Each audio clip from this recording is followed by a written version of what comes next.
Mercoledì 13 settembre, buongiorno Sicilia, da Michele Cucuzza. E da Emanuela Corsi, buongiorno. Buon anno scolastico a chi comincia oggi, niente pianti bambini, dai coraggio, che si comincia. E buon traffico soprattutto a chi si trova nelle città più grandi. Oggi rivedremo l'arte nell'ultimo secolo al Palazzo della Cultura di Catania, una mostra bellissima, andremo nella splendida Marzamemi e vedremo anche quali sono le novità positive per l'assistenza domiciliare. Ma prima di tutto una notizia di poco fa: è in corso un'operazione contro la mafia da parte delle forze di polizia a Catania ma anche all'Aquila. Ci sono 13 persone arrestate e accusate a vario titolo di estorsione, traffico di droga, metodo mafioso naturalmente. Si tratta di esponenti del clan mafioso toscano Tomasello Mazzaglia di Biancavilla, vicino alla più nota famiglia mafiosa di Santa Paola Ercolano. Sono già stati sequestrati 5 milioni, 13 arrestati, ripetiamo, ma l'operazione è ancora in corso e ci saranno sicuramente altri sviluppi. Per quanto riguarda Lampedusa andiamo sempre peggio, sono più di 6.000 in questo momento le persone sbarcate, i profughi sbarcati, perché altri 1.000 sono arrivati stanotte e avete saputo la notizia: Germania e Francia hanno bloccato gli ingressi, quindi come andrà a finire a questo punto non lo sa più nessuno. E purtroppo succede una sciagura terribile, non è l'unica, ma addolora sentirla ogni volta. Un neonato di 5 mesi è morto perché è finito in acqua proprio al momento di uno di questi sbarchi, uno appressallato nei barchini di Lampedusa, un neonato di 5 mesi. Sempre gravi le condizioni di Messina Denaro, che è ricoverato diciamo in una cella speciale per lui nel reparto di ospedaliero dell'Aquila. Con lui c'è la figlia che ha riconosciuto da poco, la nipote che poi è anche il suo avvocato. Ci sono cure palliative e insomma la situazione è comunque molto delicata. Vediamo. Non tornerà mai più in cella nel carcere di massima sicurezza dell'Aquila il boss 61enne Matteo Messina Denaro. La figlia Lorenza Lagna, appena riconosciuta, e la nipote Lorenza Cuttadauro, che è anche il suo legale, sono al capezzale del boss, le cui condizioni sono peggiorate nelle ultime ore. L'ex primula rossa della mafia, arrestato a gennaio dopo 30 anni di latitanza, è ricoverato nel reparto detenuti dell'ospedale San Salvatore, da quando il suo tumore gli ha causato un blocco intestinale per il quale è stato operato lo scorso 8 agosto. Indicativo sembra anche il fatto che alla cura del tumore al colon sia accompagnata la terapia del dolore. Le sue condizioni sono altalenanti. Matteo Messina Denaro a volte è lucido, altre volte molto fragile. Nei giorni scorsi è andato anche in coma per una reazione ai farmaci. Cosciente delle sue condizioni, nei giorni scorsi il boss ha redatto 2 documenti. Uno dispone che non si proceda con accanimento terapeutico in caso di ulteriore coma, con un altro atto ha riconosciuto la figlia Lorenza, nata il 17 novembre del 96 dal rapporto con Franca Lagna. Fino al 2012 Franca e Lorenza vivevano in casa della madre del boss, ma poi erano andate via. Lorenza in questi anni ha seguito il suo percorso di vita, ha studiato al liceo, si è sposata, 2 anni fa ha avuto un bambino. Lorenzo e Matteo Messina Denaro si sono visti per la prima volta ad aprile nel carcere dell'Aquila. Ora il decorso della malattia ha accelerato la decisione di ricomporre anche per l'anagrafe il rapporto padre-figlia. È una storia molto privata, non ci sono stati intermediari, ha assicurato l'avvocato nipote del boss, che ha rivendicato un apporto professionale. Ha scritto lei l'istanza per fare ammettere in carcere il notaio che ha raccolto la volontà del boss. Ora le 2 donne sono insieme al capezzale dell'ultimo grande latitante di Cosa Nostra. Aggiornamenti sul caro voli non sono certo positivi, perché Ryanair ha confermato che, contrastando il decreto che taglia le tariffe del governo, ha deciso a sua volta di tagliare il numero dei voli da e per la Sicilia del 10%. E non solo, ma quel bizzarro personaggio che rappresenta Ryanair, che ogni tanto vediamo in televisione, ha insultato il governo e il ministro Urso, le ha derisi dicendo non sanno nemmeno come abbassare le tariffe, ci provano ma non ci riescono. Il ministro Urso ha replicato subito: non accettiamo ricatti da parte di una compagnia come questa, e Schifani a sua volta ha replicato con gli stessi toni. Vediamo. Si inasprisce lo scontro sul caro voli. Le parole di Michael O'Leary, patron di Ryanair, che ha definito spazzatura il decreto asset su cui sta discutendo il governo, accende le polemiche. In audizione al Senato il presidente ENAC Pierluigi Di Palma definisce surreale l'intervista del CEO di Ryanair, Michael O'Leary, che parla dell'ENAC come di un soggetto clown che avrebbe messo in piedi questa storia, sottolineando lui stesso che la dinamica dei prezzi non permette al consumatore di averne conoscenza anticipata, perché dice: se l'aereo si riempie alziamo i prezzi. È evidente che non è più un libero mercato, ma chiaramente c'è un'imposizione del prezzo da parte di chi ha l'oligopolio e quindi c'è poca tutela del consumatore. Siamo tornati a quello che era in Sardegna ai tempi in cui Alitalia e Meridiana determinavano i prezzi. All'audizione in Senato era presente anche Ryanair, che continua a ribadire che l'effetto di questo decreto, se approvato, danneggerà inevitabilmente l'economia di numerose aree del paese, sottolineando che la compagnia ha intenzione di ridurre del 10% i voli in Sicilia e Sardegna. La cosa che consente ai vettori di portare avanti connettività anche nei mesi invernali è proprio la possibilità di diversificare le tariffe.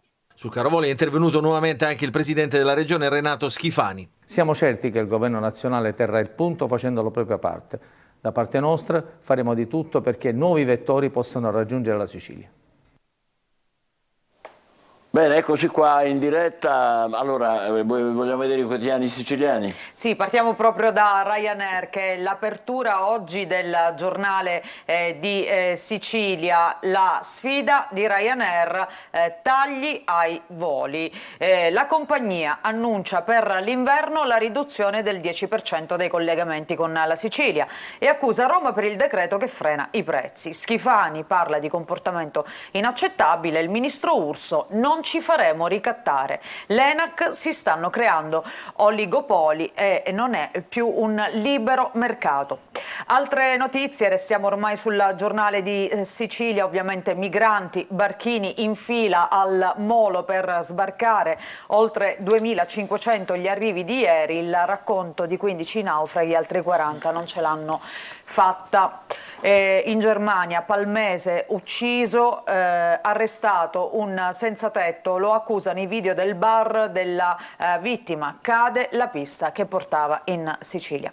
E poi a centropagina vediamo questa foto degli azzurri, qualificazioni per gli europei, la doppietta di Frattesi fa vincere l'Italia, che resta in corsa dopo il pari con la Macedonia, prima vittoria di Spalletti, questa volta contro l'Ucraina, che accorcia sul finire del primo tempo e fa soffrire gli azzurri. Vediamo altre notizie di cronaca. Operaio precipita e muore sul colpo a Torregrotta. L'uomo è caduto da un ponteggio in una proprietà privata. Questo tema lo troveremo su tutti i quotidiani nazionali di oggi. Poi serie di colpi nelle farmacie, catturati 3 rapinatori al CEP e Borgo Nuovo di Palermo. Un'altra notizia di cronaca: falciato da un'auto, perde la vita a 87 anni, accade a San Giuseppe Jato, il ventenne che era alla guida è stato identificato, lui si era allontanato dopo aver travolto quest'uomo. Altre notizie nel taglio alto, spettacolo, iniziativa a Catania per Tommaso Paradiso, tour e nuovo album, e poi l'assemblea di Fratelli d'Italia, ieri la Meloni sul palco, parla di fango sulla mia famiglia, adesso basta, difende soprattutto la sorella. Nel Nord Africa invece la furia dell'uragano Daniel devasta la Libia, si teme che ci siano 10.000 vittime, una vera e propria ecatombe. La Sicilia di oggi, anche qui vediamo Ryanair, vendetta, Ryanair, scrive la Sicilia, ora meno Sicilia.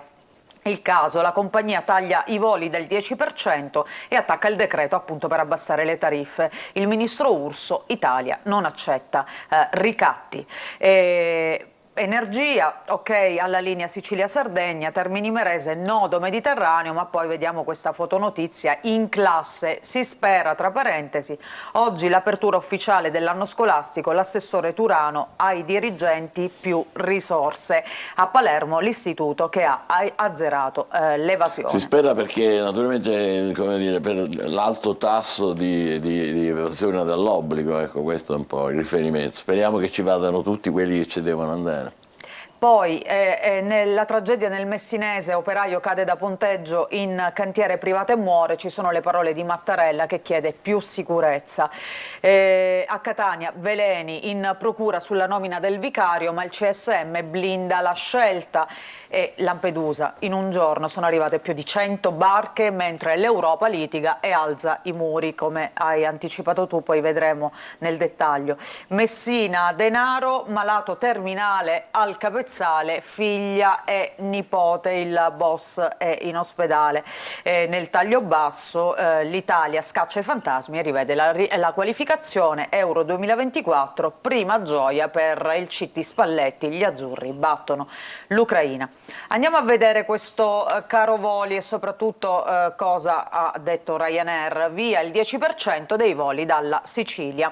La D di Ryanair O'Leary attacca il decreto e lo definisce idiota, stupido e illegale. Il ministro Urso, la sua compagnia è stata condannata più volte, interviene anche Schifani con un video che dice è inaccettabile. Quello lì O'Leary, E questo qui sì, questo pensavo fosse un attore che avevo visto in qualche film comico recentemente. No, è lui, è mi lui. sono sbagliato, scusate. Poi i migranti, sempre all'interno della Sicilia di oggi, sbarchi inarrestabili, il procuratore dice come nel 1991, oltre 100 imbarcazioni in 24 ore, mentre in Europa si litiga ancora. Vediamo anche questa grafica per fare capire più o meno i numeri. Sono ad agosto del 2023 sono 107.530 appunto i migranti che hanno raggiunto le nostre coste. Qui vediamo invece una foto della fila dei barchini alla Molo Favarolo in attesa di ormeggiare. La prima pagina invece di Catania, sempre della Sicilia. Ieri c'è stata la presentazione del nuovo comandante provinciale dei Carabinieri, il colonnello Altavilla, che ha detto: Catania, ecco le nostre priorità, lotta a criminalità organizzata e alla microcriminalità. Grande attenzione verrà riservata alla violenza di genere. Queste sono state alcune delle parole di ieri del discorso del nuovo comandante. Bomba ecologica dietro il San Marco, l'ospedale San Marco di Librino, rifiuti e lastre di amianto, segnalazione di un lettore che ha inviato una documentazione fotografica dei luoghi e dice nessuno interviene. Questa è una strada che si trova dietro alle spalle del San Marco, siamo andati anche noi con le telecamere a fare vedere una lunga strada appunto che collega San Giorgio alla Rotonda del Pigno e praticamente è una lunga discarica di circa 2-3 chilometri, ora non ricordo esattamente. E a quanto pare nulla è cambiato. Vediamo qualche altra notizia. Ecco la Digos che indaga, anche questa è una notizia di cui abbiamo parlato, indaga 2 tifosi per i fumogeni al Massimino, in 4 identificati per i seggiolini rotti dopo la prima di campionato contro il Crotone dell'1 settembre. La Gazzetta del Sud, l'apertura, appuntamento cruciale per Messina, verranno aziende internazionali, questa è una città diventata appetibile, parla il sindaco Basile che sottolinea l'importanza del Sud Innovation Summit che si terrà appunto domani e venerdì. A Fondachelli, Fantina nel Messinese sono stati, è stato condannato a 7 anni e mezzo Franco Pettinato, il sindaco, una dura condanna per il sindaco giudicato in primo grado colpevole di estorsione. Anche qui i migranti, come vediamo, migrazioni dall'Italia all'Alt di Parigi e Berlino, cioè i migranti che devono essere ridistribuiti, c'è lo stop da parte dei 2 paesi europei. Intanto a Strasburgo eclatante frenata sull'intesa Unione Europea-Tunisia, mentre Lampedusa va in tilt, la Francia si blinda e i tedeschi stoppano i richiedenti di asilo. Vediamo anche questa fotonotizia con Biden, perché è stata avviata l'indagine per impeachment, per degli affari, insomma, del figlio, sì, avrebbe abusato del potere per favorirlo. Vediamo ancora Ryanair, sfida al governo, tagliati pure i voli per la Sicilia, Urso dice è un ricatto. Abbiamo credo pochi minuti, allora faccio vedere... No, ancora un bel paio di minuti Ok, allora abbondanti. andiamo su Repubblica Palermo, cambiamo anche argomenti e l'apertura per esempio di oggi è dedicata ai precari, la regione dei precari e le imprese in crisi, l'autunno caldo del lavoro, dalla raffineria Lukoil al call center Almaviva, migliaia di posti sono in bilico, alla porta di Schifani bussano pure i forestali e gli impiegati part-time dei comuni. E poi Polveriera Sanità, in 14.000 chiedono la stabilizzazione, questo sul fronte diciamo occupazione. Isole pedonali a Palermo invase, il centro è delle auto e qui vediamo una foto che appunto documenta un'auto che passa in mezzo ai turisti ieri mattina ai Quattro Canti, dove ci sarebbe appunto l'isola pedonale. Lampedusa, barchini in fila al porto, braccio di ferro sulla nave della ONG, immigrazione e polemiche, e poi la rivelazione di un professionista a Ginevra che racconta: io psicanalista, figlio di un boss, mi sono salvato solo lasciando la Sicilia. Bene, ci fermiamo qui con i giornali siciliani, tra poco le pagine dei quotidiani nazionali. State con noi, buongiorno Sicilia.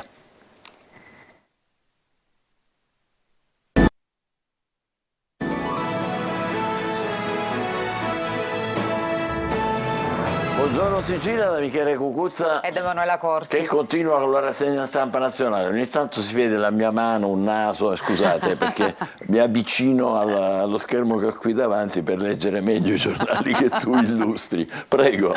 Allora, ripartiamo con la stampa appunto nazionale e vediamo la prima pagina del Corriere della Sera che dedica l'apertura alla sanatoria su contanti e valori, cassette di sicurezza, piano del governo sui depositi non dichiarati, e poi c'è l'ABI che va contro la tassa sugli extra profitti. Poi Meloni dal palco dell'Assemblea di Fratelli d'Italia: fango gratuito anche sui miei familiari, manovra e alleati, no a egoismi. Il caso di Cata, si torna a parlare della bambina sparita da Firenze, sono indagati adesso gli zii, ci sarebbero 5 persone sotto inchiesta appunto per questa sparizione dall'ex hotel Astor. Gli azzurri li vediamo qui a centropagina con questa foto che si sbloccano, Spalletti prima vittoria, l'esultanza dopo il primo gol, Ucraina sconfitta per 2-1, doppietta di Frattesi. Acqua alta 3 metri, migliaia di dispersi, un'ecatombe in Libia, la tempesta e il crollo delle 2 dighe. Già ci sono 6.000 morti, ma ci sono migliaia anche di dispersi. La violenza delle piogge ha provocato appunto il crollo di queste 2 dighe, c'è stata una vera e propria ecatombe. E poi Berlino all'Italia, stop ai migranti, e Parigi vigila, confini, richiedenti asilo, c'è una lettera a Roma per spiegare che la Germania ha sospeso il meccanismo di solidarietà e così sarà fino a nuovo ordine. La decisione tedesca non viene da sola, perché un provvedimento simile è stato adottato anche da Parigi, che ha deciso di rafforzare i controlli ai confini, una disposizione, ha detto il ministro francese dell'interno, necessaria di fronte all'aumento dei flussi. E quindi cosa accadrà adesso? Un vero Michele? rebus, perché veramente nessuno sa cosa potrà succedere, perché a Lampedusa stanno scoppiando, giustamente, abbiamo detto che sono arrivati oltre 5.000, quindi qualcuno dovrà intervenire. Questa Europa che dice sempre solidarietà, solidarietà, poi al momento in cui bisognerebbe essere solidari chiudono le frontiere. C'erano anche delle regole sulla distribuzione dei migranti, ma in realtà poi è nessuno mai tutto. le ha applicate, nessuno mai le ha definite bene. Ci dovrebbe essere un meccanismo di solidarietà che non funziona, ecco, questa è la verità. E la Repubblica mette nel taglio alto proprio Berlino e Parigi, stop migranti dall'Italia, mentre c'è un nuovo boom di sbarchi, nessuna replica alle inattese, parla Repubblica, sortite di Francia e Germania, ma il Viminale conferma, è vero, non accettiamo più riammissioni di migranti da altri paesi in virtù dello straordinario afflusso a cui l'Italia è chiamata a far fronte da mesi.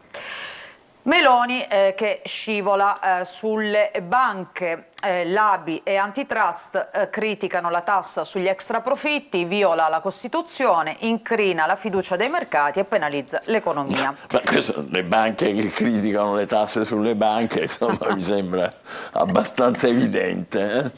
Il DDL Capitali, maggioranza in stallo, sicurezza poi sul lavoro, ci sono le parole di Mattarella alla ministra Calderone che la richiama e dice non si sta facendo abbastanza. La premier sinistra anti-italiana, la Schlein risponde destra senza risultati. Altre notizie, vediamo la Libia devastata dalle inondazioni, la Croce Rossa che stima 10.000 morti, poi i repubblicani all'attacco di Biden e dicono ok all'impeachment, e poi questo curioso caso in Danimarca, Barbiland danese, partito solo di donne, capovolge la parità. Adesso vedremo di che cosa si tratta, è una donna che prende le difese degli uomini.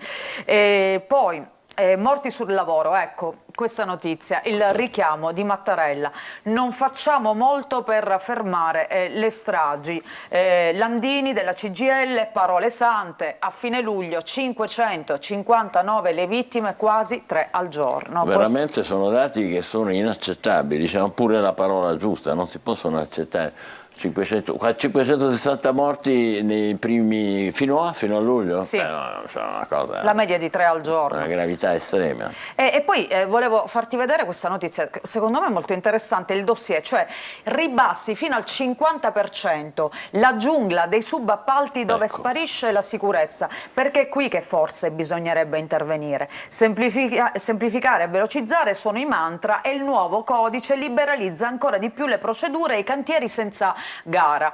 Vediamo questi numeri. Allora, 344.000 gli infortuni sul lavoro registrati dall'INAIL dall'inizio dell'anno sino a fine luglio, abbiamo detto 560 invece i casi di incidenti mortali.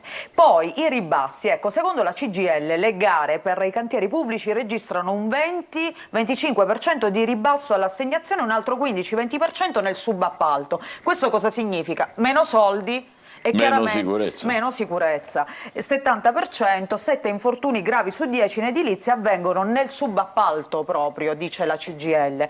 Quindi questo appunto per approfondire il tema degli incidenti sul lavoro, purtroppo sempre più spesso mortali. L'apocalisse in riva al mare in Libia, 10.000 dispersi nella città sommersa. A Derna case, auto e persone trascinate nel Mediterraneo, aiuti ad Haftar dall'Italia ma anche dalla rivale Beibah. E vediamo, ti faccio vedere anche qualche immagine sempre della devastazione, perché una volta che defluisce l'acqua questo è quello che rimane. Vediamo anche appunto dove si trova la città di Derna, la diga, le 2 dighe segnate in rosso sono quelle che praticamente sono collassate e quindi la gente che viene trascinata appunto nel mar Mediterraneo. Anche qui vediamo, guarda le auto. Sono alcune delle immagini che ci vengono appunto mandate da questo luogo di devastazione. Cata, 5 indagati, ci sono anche gli zii, esami sul trolley del video, la bambina era scomparsa a Firenze a giugno, analizzate le tracce di sangue nelle stanze dell'ex hotel Astor dove viveva, l'ipotesi che fosse nella borsa portata fuori da 3 esterni alla famiglia. Insomma, emergono dettagli inquietanti. E poi l'agonia di Messina Denaro nell'ospedale blindato e lui rifiuta le visite della figlia. Beh sì, però poi all'ultimo sembra che in realtà la figlia sia lì al capezzale, ecco, quindi questo rifiuto di cui si è parlato ieri, anche noi l'abbiamo raccontato, non nasce dal fatto che lui non la vuole vedere, è che in realtà si vergogna un po', questa è la verità, quindi aveva fatto capire ai medici non me la fate vedere che vede come sto io, poi dopo però evidentemente si è convinto che vista la situazione forse è il caso di darle l'ultimo saluto e quindi lei è lì al capezzale insieme con la nipote che poi è il suo avvocato. E poi per quanto riguarda le cure, insomma, l'oncologo dice adesso è in carico ai medici delle cure palliative, il mafioso viene nutrito in vena sotto gli occhi di 5 poliziotti. Barbiland in Danimarca, la ministra dell'eguaglianza contro il partito di Sole Donne, c'è un po' un capovolgimento, ci vuole le quote blu qua, non le quote rosa. Critiche ad Alternativet che celebra il primo gruppo tutto femminile del Parlamento e la ministra dice però anche gli uomini sono importanti, quindi queste sono le 6 deputate appunto di questo gruppo parlamentare, a quanto pare dove non sono ammessi uomini, e poi insomma c'è questo intervento da parte della ministra per la parità di genere. La stampa di oggi, l'Europa che punisce l'Italia, Germania e Francia, stop ai migranti secondari, li chiamano così, e dalla BCE lettera contro la tassa sulle banche. Assemblea di Fratelli d'Italia, Meloni parla di fango sulla mia famiglia, e poi il caso Bellantone a capo dell'Istituto Superiore di Sanità, dice Fazzolari solo un lontanissimo cugino, diciamo che c'è una parentela con il sottosegretario e qualcuno ha messo in dubbio questa nomina. E poi 2 fotonotizie sempre a contrasto, il patto del male, qua vediamo Kim Jong-un che va a trovare Putin in Russia per sostenere l'abbraccio di 2 dittatori, non è male. Sì. E poi che si sono incontrati in un cosmodromo, qualcosa del genere se non vado errata, e poi l'apocalisse in Libia. Scusa, ci fai vedere la foto della Meloni? Quella è bellissima perché lei è molto spiritosa, stava salutando gli astanti e ha alzato la mano destra e poi ha detto no, forse è meglio se lo faccio con la sinistra. Onde evitare equivoci. Esatto, beh, devo dire molto spiritosa e simpatica. E poi, dicevo, l'altra foto, Apocalisse Libia, alluvione, 6.000 morti e 10.000 dispersi, numeri purtroppo che sono destinati a crescere di giorno in giorno. Mattarella, di lavoro non si deve morire. Il procuratore generale dopo Brandizzo procura al collasso, per quanto poi ancora notizie sulla violenza sulle donne, la diversità culturale e i diritti universali, e poi la scuola da sola non salverà Caivano. Benissimo, ci fermiamo qui per la rassegna stampa nazionale, adesso vediamo il tempo. State con noi, buongiorno Sicilia. Un saluto e ben ritrovati da Sofia Inglese di Trebi Meteo. Ci attende un mercoledì con tempo in peggioramento sulle regioni settentrionali per il sopraggiungere di una perturbazione atlantica che porterà rovesci localmente anche intensi sull'arco alpino. Sulle regioni del centro invece tempo variabile, all'estremo sud invece ampi spazi soleggiati. Come dimostra infatti la Sicilia, sole prevalente, qualche velatura in transito ma senza conseguenze. La ventilazione debole o a regime di brezza lungo le zone costiere con mari calmi o poco mossi. Temperature senza particolari variazioni o il lieve calo di qualche grado con picchi massimi intorno ai 30-31 gradi. Nel corso della giornata di giovedì sempre ampi spazi soleggiati con qualche velatura in transito, ventilazione ancora debole con mari calmi o poco mossi e temperature senza particolari variazioni, valori che si aggireranno sempre intorno ai 30 gradi nelle ore centrali della giornata. Ma per ulteriori dettagli vi rimando all'app gratuita di Trebi Meteo. Buongiorno Sicilia, è il momento di Revolution, l'arte nell'ultimo secolo. Di cosa si tratta lo vedremo con gli ospiti che sono con noi in collegamento. Giuseppe Stagnita, buongiorno, benvenuto. Raffaella Bozzini, salve. Buongiorno, benvenuta anche lei. Sono curatori di questa bellissima mostra, importantissima, non lo dico per come si dice di solito, perché è veramente una cosa straordinaria. Il Palazzo della Cultura di Catania è già in corso e dura fino al 7, come vedete, 7 gennaio, una delle mostre più importanti, più ricche degli ultimi tempi, Revolution, cioè di che si tratta? Ditecelo voi. Non so chi vuole iniziare, Raffaella. Buongiorno. È sicuramente una rivoluzione che l'intento è quello di partire dagli artisti più importanti di tutto il secolo, dall'inizio del Novecento, che hanno prodotto una rivoluzione con la loro arte, attraverso i loro occhi, attraverso il loro sguardo, attraverso le loro opere, potremmo fare anche tutti noi una rievoluzione. Quindi questo ci permetterà di cambiare il nostro sguardo, di vedere la realtà con occhi diversi. Ma perché re-evolution e non revolution? Beh, perché non è solo una rivoluzione, è una rievoluzione. Questo è un tempo di cambiamento importante, tutti noi siamo cambiati, quindi è un modo di riprendere le opere dei grandi artisti e fare una nuova evoluzione. Bellissimo, ci fate qualche esempio? Qualcuno lo stiamo già intravedendo, roba magnifica che si vede nei migliori musei, diciamo, internazionali, sono tutti riuniti a Catania in questo momento, da non perdere. Ci fate qualche esempio? Parlo io, Raffaello, ok. Appunto, Re-Evolution, sento un eco di ritorno? Ok, Re-Evolution appunto accomuna tutti quelli che sono i più importanti artisti del Novecento fino alla street art.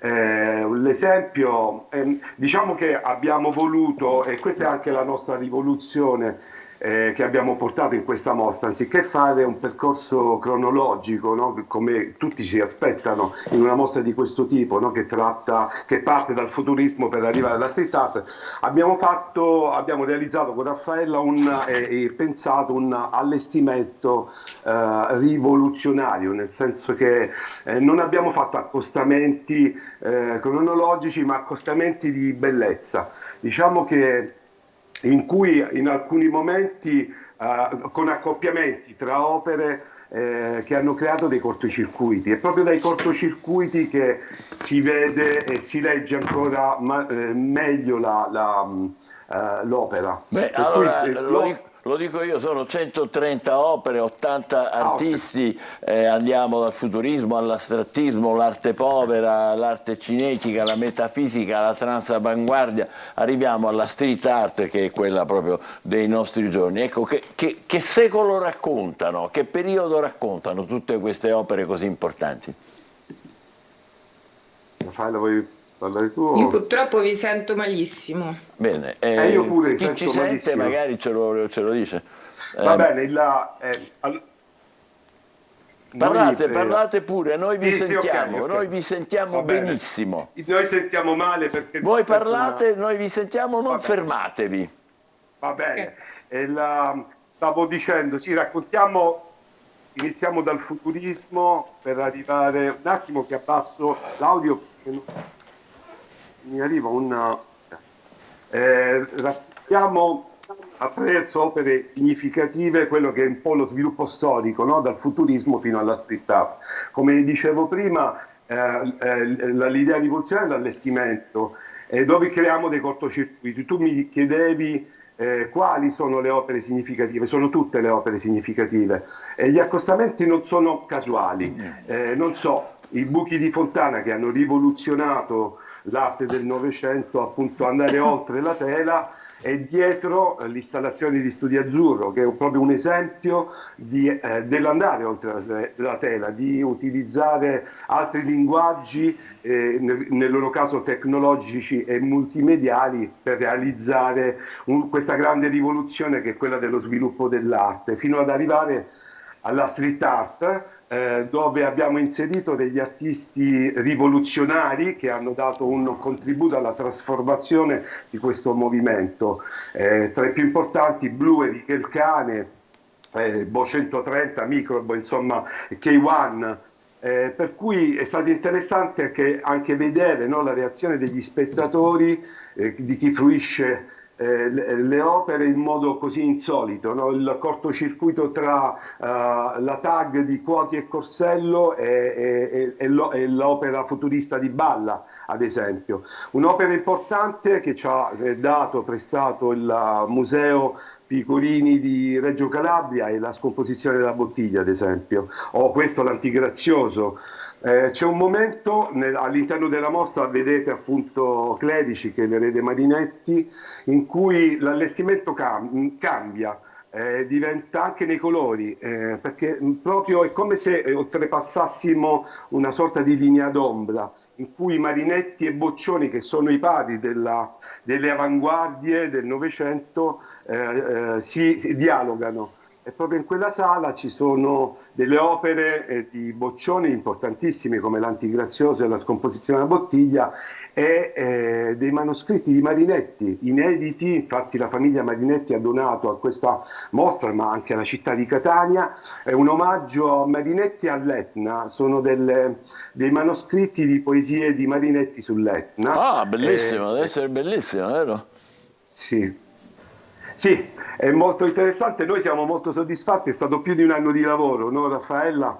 Io non ti vedo, però insomma è più di un anno di lavoro e di ricerca sia delle opere, perché le opere ce le hanno prestate archivi, fondazioni, musei, e anche il nostro lavoro di catalogazione, di elaborazione dei contenuti e di tutto quello che poi andrete a vedere all'interno della mostra. È stata una grande fatica, lo però immagino. siamo molto soddisfatti. Raffaella, è vero che voi volete un'educazione artistica? È un bell'obiettivo, eh? Beh, sì, forse è un po' ambizioso, però sempre quando uno va a vedere una mostra, vede delle opere molto importanti ed efficaci, poi esce con uno sguardo trasformato. E in questa occasione di opere importantissime, di artisti veramente rivoluzionari, ne abbiamo molte. E alcune cose abbiamo anche sottolineato la rivoluzione all'interno dell'artista stesso, cioè che è passato per esempio dal figurativo all'astrattismo. Ci sta un'opera di Capogrossi che era un figurativo bravissimo, quindi non semplicemente capace, no, era veramente molto bravo, e l'opera accanto invece è completamente astratta, dove lui trova il suo segno col quale poi diventa famoso anche come artista astratto. E non solo lui, ci sono varie, c'è Fontana che c'è un figurativo, e poi ci sono l'opera con i buchi. Insomma, di alcuni artisti abbiamo voluto proprio anche sottolineare la rivoluzione all'interno del loro percorso. Beh, bellissimo questo. E poi fate anche delle contrapposizioni invece tra artisti e tra di loro, è vero questo? Sì, abbiamo fatto... Assolutamente.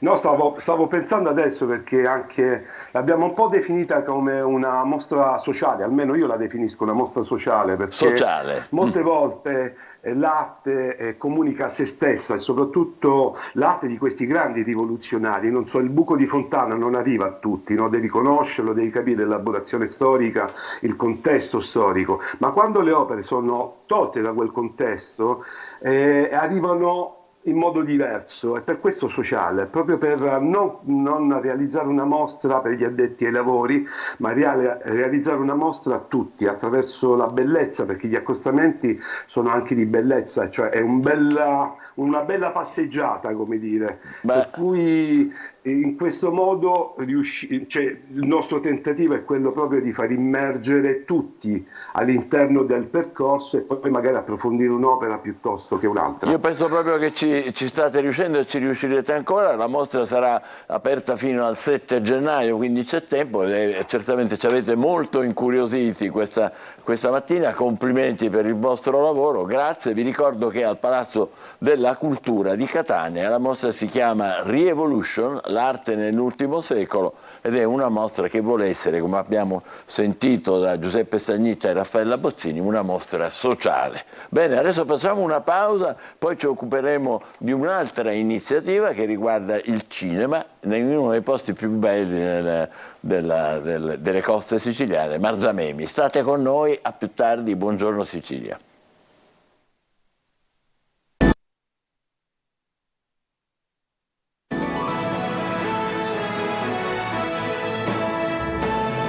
Due ospiti adesso a Buongiorno Sicilia, Desiree Epifanio, infermiera, e il dottor Franco Luca, che è il direttore del Dipartimento Attività Territoriali dell'Azienda Sanitaria di Catania. Parliamo di assistenza domiciliare, roba molto importante per noi e per tutte le famiglie, con una notizia positiva. Cominciamo, finalmente, una volta tanto. Quale?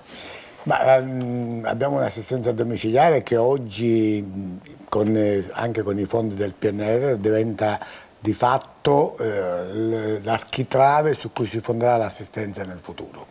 Perché è una cosa veramente importante, perché l'obiettivo è raggiungere il 10% degli over 65, oggi siamo intorno al 4%, quindi immagini un notevole incremento. Significa creare le condizioni perché sia portata l'assistenza in prossimità del cittadino, in prossimità del paziente cronico, e ovviamente questo garantirà sicuramente una migliore qualità di vita al paziente, ma anche una migliore assistenza sanitaria, evitando accessi impropri presso i pronti soccorsi, presso gli ospedali. E questa è la medicina del territorio, quella di cui ogni tanto si parla, poi nessuno sa bene esattamente, cioè, ma che è così? È proprio così. È così.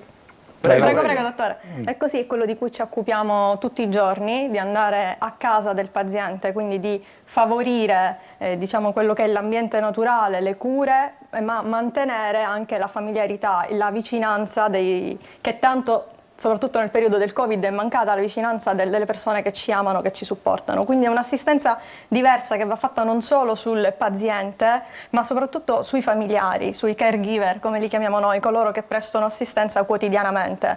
Quindi riempie le giornate di queste persone di un'attività sana e ci permette di abbattere la questione tempo, il tempo delle liste d'attesa, quindi è un'erogazione di un'assistenza diretta, immediata, che va ad abbattere quelli che sono oltre i costi. Alle liste d'attesa ci arriviamo, Abbiamo... non si preoccupi che ci arriviamo, però prima parliamo delle cose veramente positive. È vero che anche il paziente avrà, quindi la novità è anche questa, la possibilità di scegliere. Sì, perché in effetti si passa da un sistema che era nato con una gara e per cui c'era un solo operatore, a un sistema di accreditamento. Accreditamento. Per cui oggi a Catania abbiamo quasi 4 operatori e abbiamo anche il quinto pronto a essere accreditato, per cui il paziente, e questo perché, dico anche per inciso, perché evidentemente mette in concorrenza la qualità, no? Per cui se un paziente non si sente qualitativamente soddisfatto di quello che gli viene erogato da una ditta, il mese successivo lo può cambiare, passa a un'altra ditta. Questo serve a garantire qualità e io penso anche una migliore assistenza al paziente stesso. Quindi ci sarà maggiore concorrenza, maggiore competitività, speriamo al meglio. Al meglio, noi ci auguriamo questo, infatti, che sia al meglio, che non sia al ribasso, perché se fosse al ribasso... Perché poi si dice così si fa più in fretta e magari si risolvono i problemi. E questa è l'ospedalizzazione domiciliare in sostanza. Infatti penso che sia un obiettivo, lei tenga presente che il PNRR ha questo come obiettivo principale. Io lo sogno da 15 anni, quello di immaginare il domicilio come un grande reparto ospedaliero dove, mettendo insieme la tecnologia e l'assistenza domiciliare, tu possa avere il paziente sempre a portata di mano, sapendo quello che gli succede, quello che gli capita e, ripeto, evitando gli accessi impropri, perché a quel punto non sarà il paziente o il familiare a decidere di andare al pronto soccorso, ma sarà un medico o un operatore sanitario a decidere qual è il livello di assistenza migliore che gli possa essere erogata a quel paziente stesso. E partecipano a tutto questo, leggo, medici specialisti, infermieri professionali, fisioterapisti, psicologi, logopedisti, assistenti sociali, cioè una gamma molto vasta che quasi completa. E anche l'ausiliario sociosanitario da oggi, che prima non c'era. Oggi è stata inserita anche questa figura che serve anche e notevolmente perché al letto del paziente spesso per mobilitarlo, per aiutare i familiari stessi anche nella pulizia corporale del paziente è necessario avere una persona che sia esposta. Adesso dobbiamo parlare però delle cose di cui uno teme, ha paura di addentrarsi nella sanità pubblica, però è obbligatorio anche capire, aiutateci anche a districarci. Prima di tutto le lunghe attese, senza parlare dell'aspetto diciamo dell'inchiesta di cui magari se volete possiamo parlare, ma le lunghe attese, a che punto siamo? Cioè si sta un po' risolvendo questo problema? Allora lì bisogna capire di cosa parliamo, perché abbiamo due tipologie di metodica di conoscenza, nel senso che noi abbiamo le liste attese ambulatoriali, per esempio per prestazioni ambulatoriali dove abbiamo delle attese che spesso superano i tempi previsti dalla normativa per... Ambulatoriali vuol dire uno va L'ambulatoriale significa la prestazione che tu richiedi per una visita cardiologica, un esame Codor, per devi una andare TAC, là a farla. a farla in ambulatorio. In ambulatorio. Ma solo questa è la lista attesa, perché per il momento per ADI lista attesa ne abbiamo poche, anzi zero.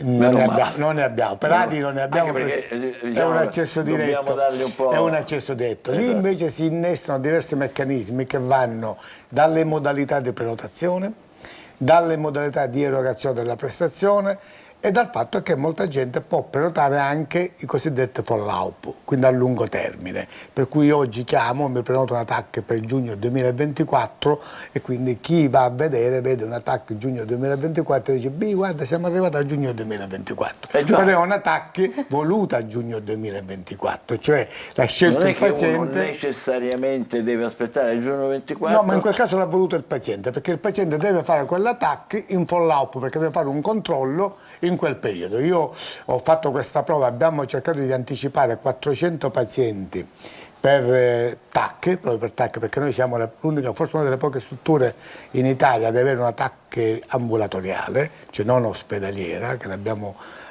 messa al San Luigi da poco grazie ai fondi del PNRR, e ha chiamato 400 persone, hanno anticipato 90.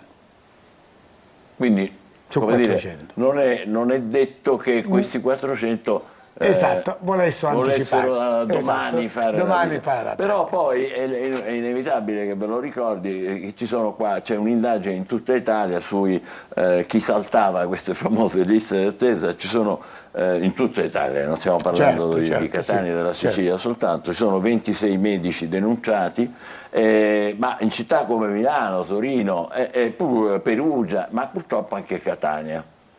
Sì, lì qualche problema c'è, ripeto, soprattutto nella gestione interna delle aziende, no? Perché spesso noi abbiamo una gestione pubblica che è il CUP, per cui tu chiami e lì è difficile che tu possa sbagliare, telefoni, la tua telefonata viene registrata e ti inserisci. Nella gestione interna, perché dobbiamo capire che abbiamo anche una modalità di accesso, che è quella urgente, che non prevede l'accesso al CUP, prevede l'accesso diretto nella struttura dove tu puoi farti la prestazione. Perché lo abbiamo urgente, breve, differibile, programmabile. Quello dipende dal medico che prescrive. Esatto, dipende dal medico che prescrive. Se prescrive una richiesta urgente, nell'accezione non dovrebbe andare al CUP, perché se è urgente non dovrebbe andare al CUP. Quindi dovresti presentarti presso una struttura e quella struttura entro, ipoteticamente, 72 ore dovrebbe farti la prestazione o dovrebbe erogarti la prestazione. Ovviamente può anche capitare che qualcuno, soprattutto nei reparti ospedalieri, gestisca agende cartacee e quindi probabilmente può anche succedere che uno inserisca qualcuno in maniera, tra virgolette, impropria.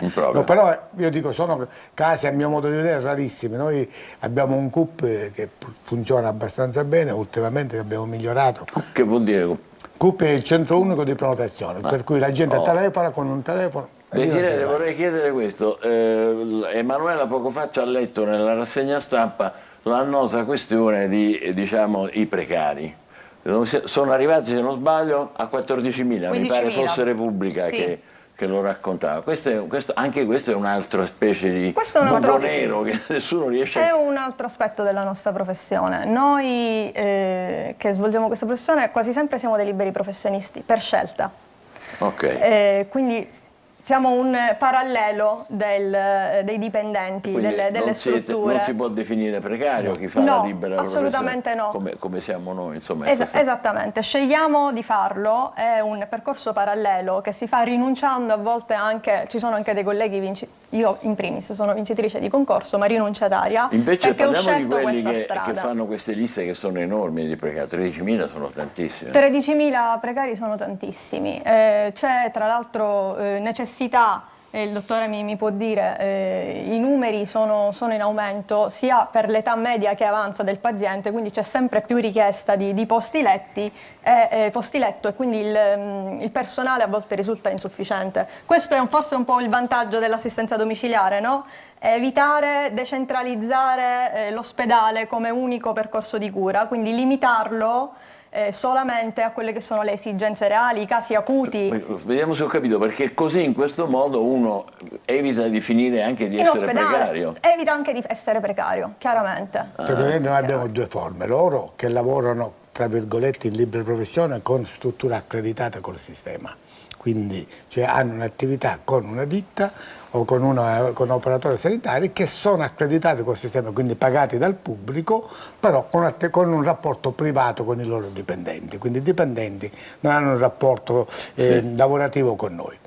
La materia dei precari invece è una materia diversa perché nasce dal Covid, nasce da tutta questa gente che è entrata in maniera, tra virgolette, anche impropria, nel senso non impropria, di emergenza. Di emergenza, esatto, Covid quindi magari così, senza concorso, magari col famoso Crack Day, quindi tutta questa materia ora andrebbe normata per capire, infatti si sta provando, perché non è una questione di bisogno, il bisogno c'è, cioè noi 13.000 li potremmo mettere dentro domani mattina, noi il problema è capire se metterli dentro con una sanatoria così, se fargli fare dei concorsi come prevede la legge, il concorso pubblico, se fare selezioni di altro tipo, ma dare, diciamo così, contenuti a questo. L'ultima domanda, forse qui avrei dovuto farvela per primo, l'assistenza domiciliare riguarda un po' tutto il ventaglio, il panorama delle difficoltà, dei disturbi, delle malattie, oppure è limitato? Pure diciamo così, indirizzata agli over 65 riguarda tutte soprattutto over 65, però riguarda tutti quei casi che hanno una patologia di base che non consente all'utente di poter avere una vita normale e quindi anche noi abbiamo molti bambini, per esempio, no? Ecco. In assistenza domiciliare, bambini anche di 2 anni, bambini di 3 anni, cioè, abbiamo anche casi importanti. E come si fa per ottenerla? Qual è la procedura prevede la richiesta del medico curante. Il medico curante fa la richiesta, si faccia una SVAMA, poi c'è un'unità valutativa multidimensionale che a casa insieme al caregiver e al medico curante fanno un piano assistenziale individuale e da questo piano assistenziale individuale si va avanti con l'assistenza. Bene. Allora, grazie per tutte queste informazioni importanti che ci fanno sperare anche per migliorare quella che è l'assistenza degli anziani, ma abbiamo sentito anche dei più piccoli e di chi ha necessità di essere come dire, curato a casa. Grazie, buon lavoro, grazie. Ci fermiamo ancora per pochissimo e poi finalmente riusciamo a arrivare fino a Marzamemi, che è la punta sotto della Sicilia, non è facilissimo andarci. State con noi, buongiorno Sicilia.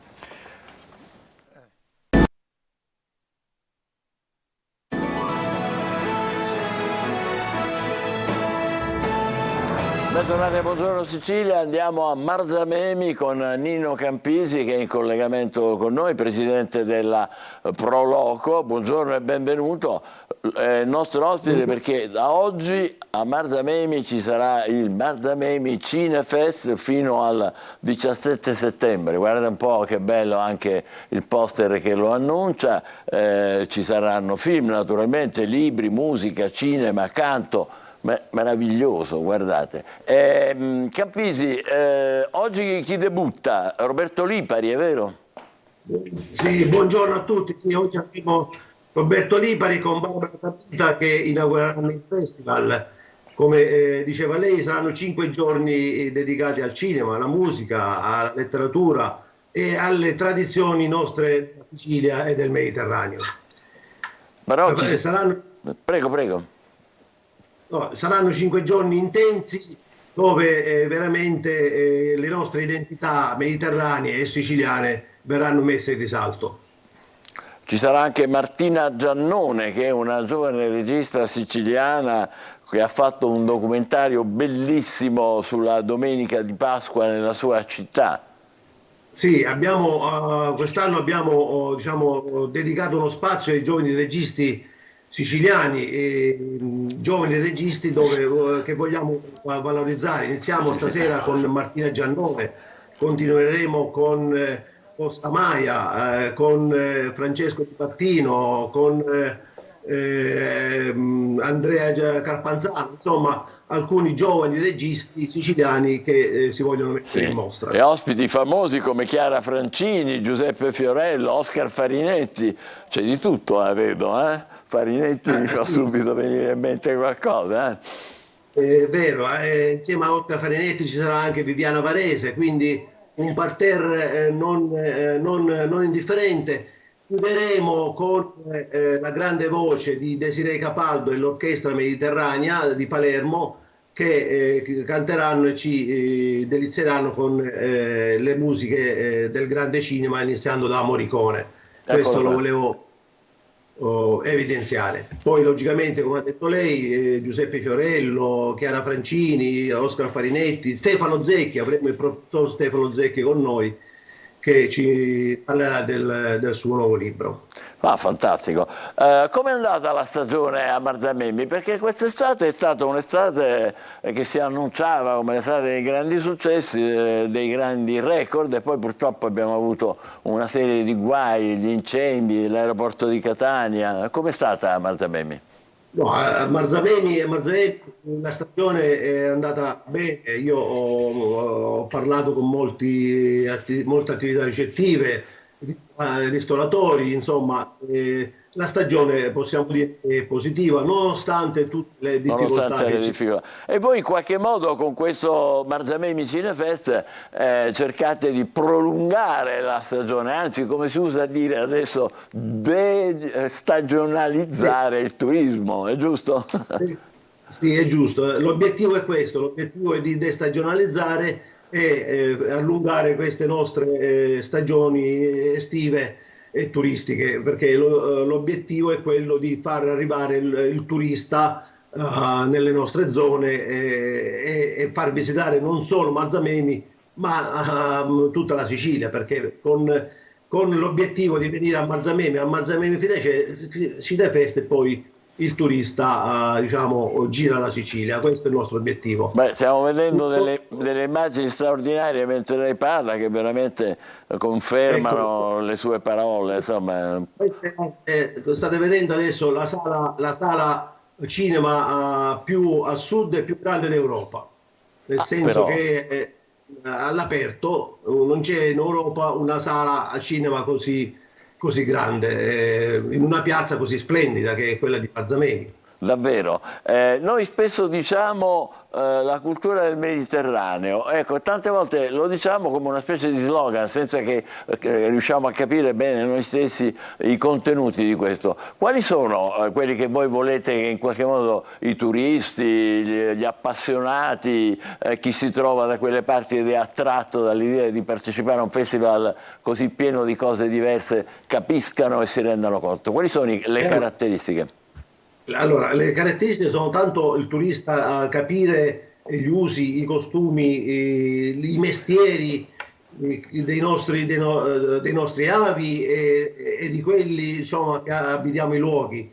Quindi iniziando anche dall'enogastronomia, che è una parte importante anche di questo festival, continuando con i lavori tradizionali, l'ultimo Calafataro, la cosuta nella rizza, i pescatori che che ci faranno vedere le fasi della pesca, quindi tutte quelle attività tradizionali dei nostri.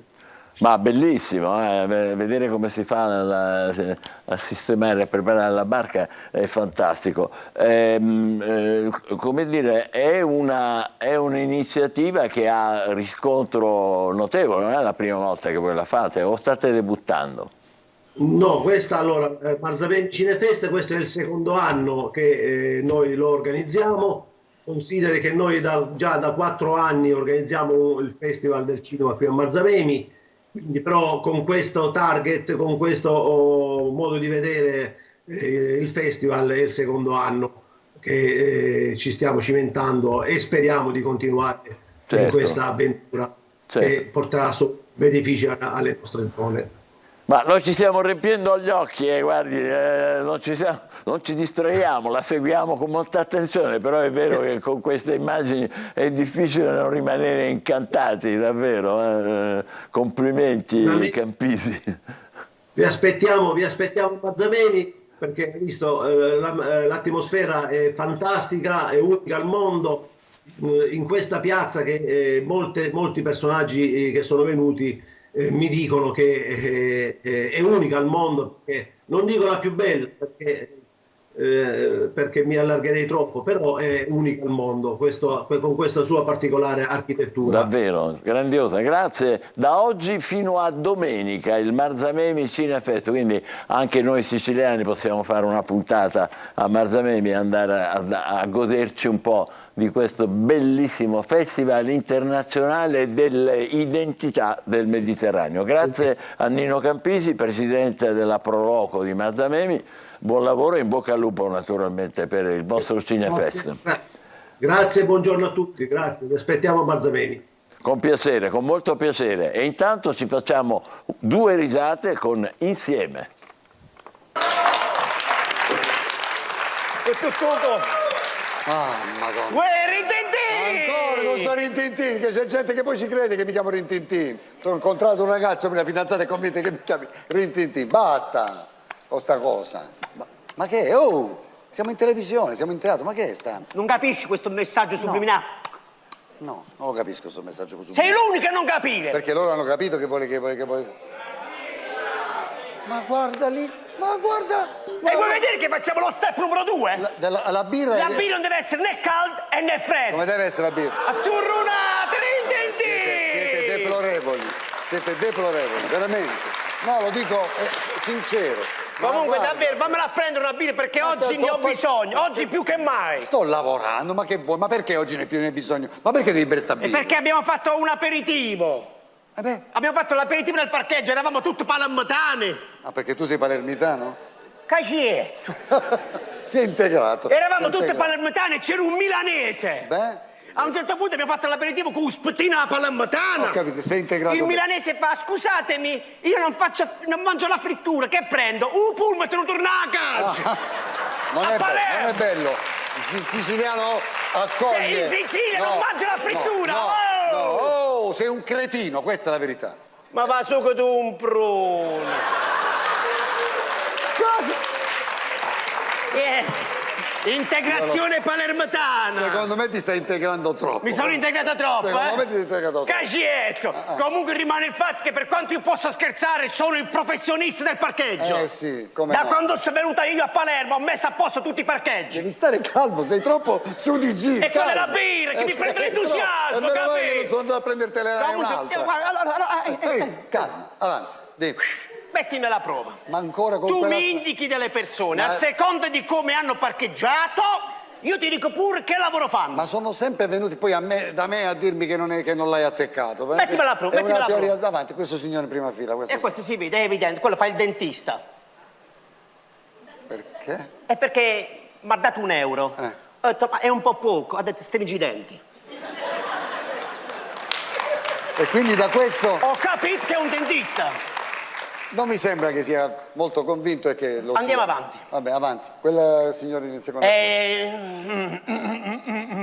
Che? Il signore è un feticista. Perché? Perché al parcheggio è partito col piede sbagliato. Ci abbiamo un altro da fare. Ecco, fallo subito. Ci abbiamo un altro da fare. Ti conviene. Il signore a fianco, quello è un veterinario. Perché? Perché è venuto con una macchina grande, però dentro stavano 4 gatti, capito? No, capito. Sono o non sono professionista? No, professionista. Ecco, e tu qua stai! Ecco, ma certo che tu ti non coraggio, qua stai! Perché non dovrebbe... Ehi! Cos'è che mi ha combinato quella nel parcheggio, la bionda, questa qua? Non fare riferimenti. No, io li faccio, perché mi ha fatto un casino nel parcheggio, mi ha fatto. Che ha fatto? Stava un signore che aveva appena parcheggiato, stava camminando nel parcheggio, questa è arrivata a tutta velocità, pam, me l'ha buttati per aria. Madonna, come sta il ragazzo? Non lo so, ancora deve atterrare. Sta ancora in aria? Ci ha dato una botta. Ma come arriva? Si va piano nel parcheggio? Guardate che stare al parcheggio non è facile. No, questo è vero. Non è facile. Io rischio tutti i giorni. Certo, oggi mi è arrivato un signore, una coppia, lui e la moglie. Comunque sei molto su di giri. È arrivata la... E quelle abbi... Arriva questo con la moglie, la signora tutta scollata. Così, un parimi. Ma la smetti? Io vado dal signore e questo mi fa... Quant'è?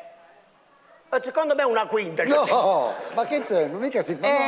pensavo che rico. Non devi fare Comunque, per cortesia, datemi la mano. Perché? Io ho bisogno. Fatemi lavorare. Ma adesso non fare la TV del dolore, avanti. Io sto al parcheggio, un poco più riconoscenti. Perché io faccio questo mestiere per campare una famiglia. Anzi, per arrotondare faccio 2 volte il mestiere. La sera vengo qua e la mattina vado al porto di Palermo. Si fa il parcheggiatore? Alle navi, faccio manovra alle navi. Cioè, che mestiere fai quindi? Non fai il parcheggiatore? Al porto? No, ormeggiatore. Fai faccio l'ormeggiatore abusivo, tra l'altro, sicuramente. Ma quello abusivo, do tutte le indicazioni. E che cosa consiglia? Allora, arriva una nave... E io comincio a fare, naviga, vieni, re. Sì, re, arrivano... Ma che fate? Ma cosa battete? E mi faccia avere... Aspetta, voglio essere bravo, perché devi essere sincero, però lo devi dire davanti a tutti. Quanto prendi? Quanto prendi? 8 euro. Ah, beh, no, 8 euro. Lo dico io che è poco, perché, cioè, voglio dire, 8 euro... non so, arriva una nave da crociera che porta 5.000 passeggeri, è poco, 8 euro a nave, sincero? No. 8 euro a passeggero. Quanto? Ma sono un sacco di soldi! Sono un sacco di soldi! Che ci sentono! Paga le tasse! Che ci sentono! Ci devono sentire! Che là sta la macchina col cruscotto! Certo, e beh, che dobbiamo fare che c'è il cruscotto? È pieno di spie! Dammi il braccio. No, quest'altro. Dammi quell'altro braccio. Vassucati in pruno, c'è scritto.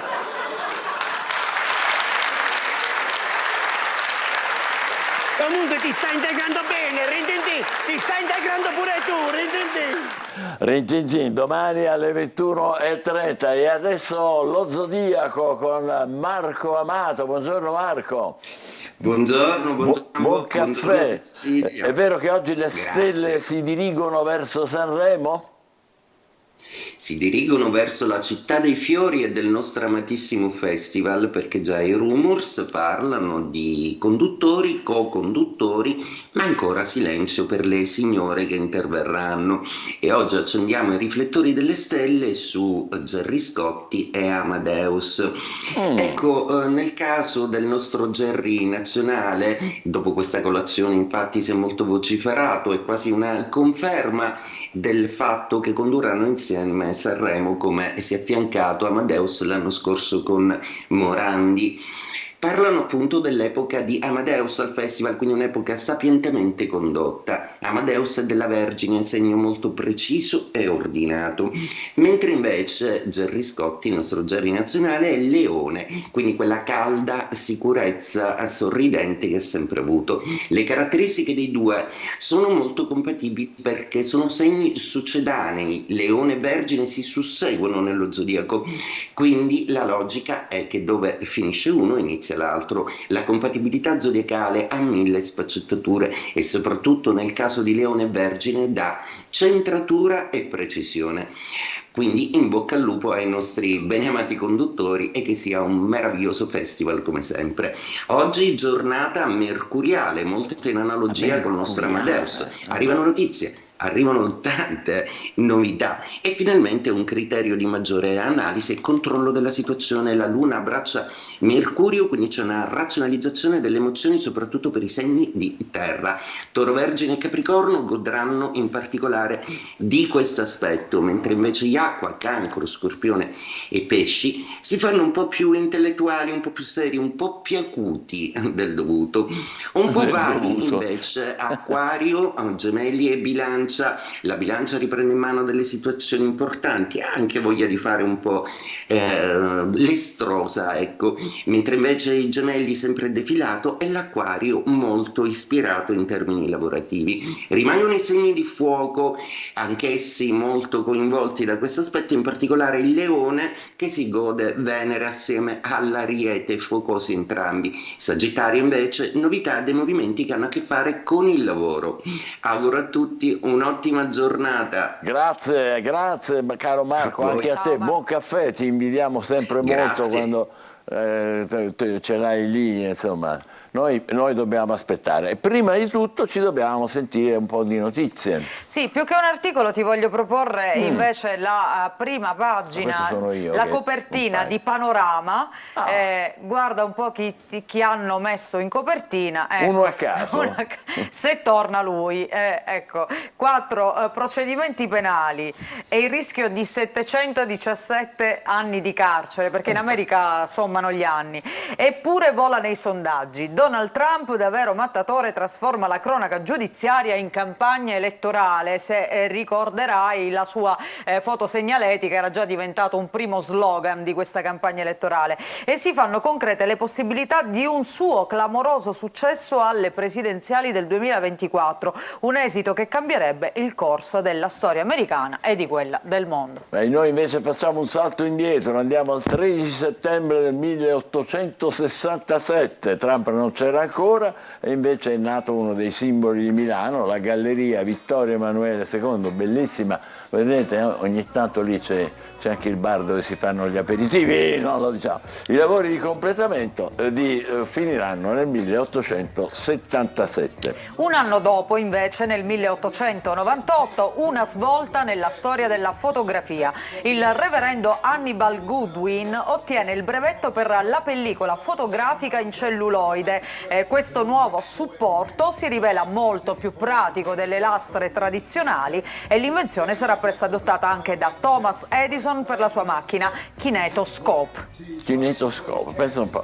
13 settembre 1922, l'incendio di Smirne, conosciuto come il genocidio, ecco, vedete qua un'immagine impressionante, il genocidio dei greci d'Asia Minore, perché i turchi di Ataturk appiccano il fuoco al quartiere cristiano di Smirne e sterminano i greci che abitavano la città sin dalla sua fondazione, migliaia di morti e più di 1 milione di profughi che fuggiranno alla volta di Atene, lasciando per sempre la Turchia.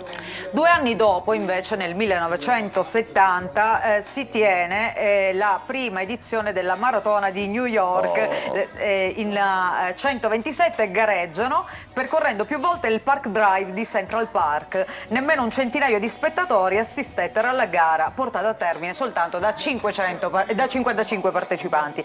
E poi nel 1982 il venerabile Licio Gelli, gran maestro della loggia massonica P2, viene arrestato a Ginevra, in Svizzera, su ordine di cattura della magistratura italiana. A suo carico ci sono diverse imputazioni, tra cui la frode per la bancarotta del Banco Ambrosiano e il depistaggio delle indagini della strage di Bologna del 1980. Lasciamo questo personaggio loschissimo e passiamo invece a quello che mi sono dimenticato prima. Il 13 settembre del 1968 la magistratura romana, pensate, sequestra questo film qua, Teorema di Pierpaolo Pasolini, per oscenità. Eravamo in un periodo in cui ancora i film potevano essere sequestrati dalla magistratura per oscenità, figli un maestro come Pasolini. Nello stesso, invece, il 13 settembre dell'82, Grace Kelly, una delle donne più belle del mondo, attrice straordinaria, però lei aveva abbandonato la carriera per sposare il principe Ranieri di Monaco, rimane vittima di un gravissimo incidente stradale, la stessa strada